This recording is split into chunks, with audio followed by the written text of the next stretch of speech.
The heavy, humid air of a Mississippi summer usually carried nothing more than the chirping of crickets and the slow rhythm of small-town life. In Pearl, just outside Jackson, days passed predictably. Friday night football, Sunday church, backyard cookouts thick with smoke and laughter. No one expected September 2022 to bring anything different. No one expected a young man to vanish. 24-year-old Carson Sisrunk stood out in Pearl, not because he sought attention, but because of his size and his kindness.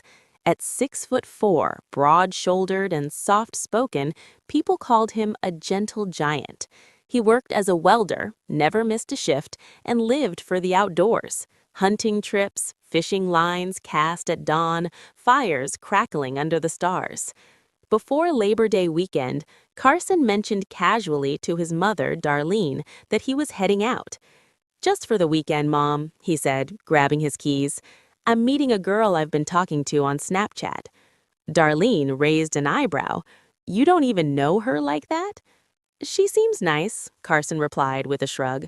"Pretty face, good vibes. It's only about 50 miles. "Call me when you get there," she said. "You always do." "I will," he promised, smiling as he walked out the door. That call never came. By Monday, the unease had settled into something heavier. Carson didn't show up for work. His phone rang unanswered, straight to voicemail.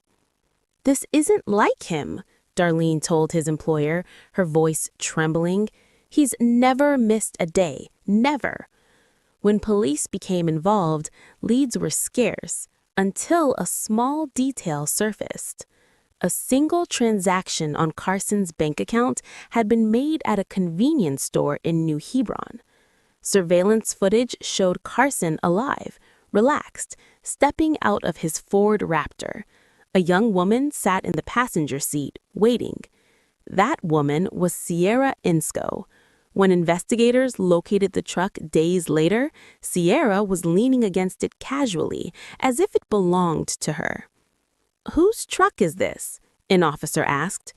"Mine," Sierra said quickly. "I bought it." "From who?" "A guy. I don't know his name," she replied. "Paid cash." "No paperwork? No title transfer?" She shook her head. "That's how he wanted it." When detectives mentioned Carson Sisrunk, her expression didn't change. "Never heard of him," she said flatly. But the truck told a different story. Despite being wiped down, faint reddish stains clung to the tailgate and underside. "I hit a deer," Sierra insisted. "It was messy." Forensic tests came back decisive. "That's human blood," a technician said. "And it's Carson's." As investigators dug deeper, Sierra's carefully crafted persona unraveled.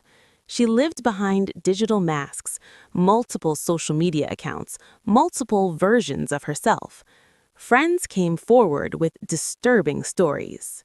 "She told us she had cancer," one said. "We gave her money, took care of her. It was all fake." The motive became painfully clear. Sierra hadn't wanted Carson. She wanted his truck. She had spent months telling people, "I want a Ford Raptor for my birthday. That's all I want." On September 7th, the search ended. An oil field worker noticed tire tracks veering off into a remote area. Near a pump site, Carson's body lay still. He had been shot multiple times. The bullet paths told investigators everything.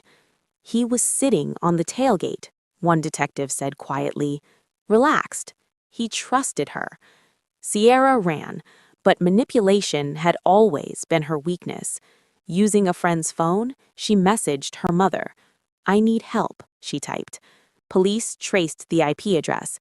She was arrested in a neighboring county. In July 2024, faced with DNA, surveillance footage, and overwhelming evidence, Sierra pleaded guilty to murder. The judge's voice echoed through the courtroom. 40 years, he said, 35 without parole.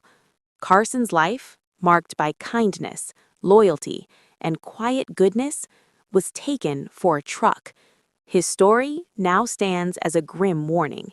In a world of digital connections, the person behind the screen is not always who they claim to be.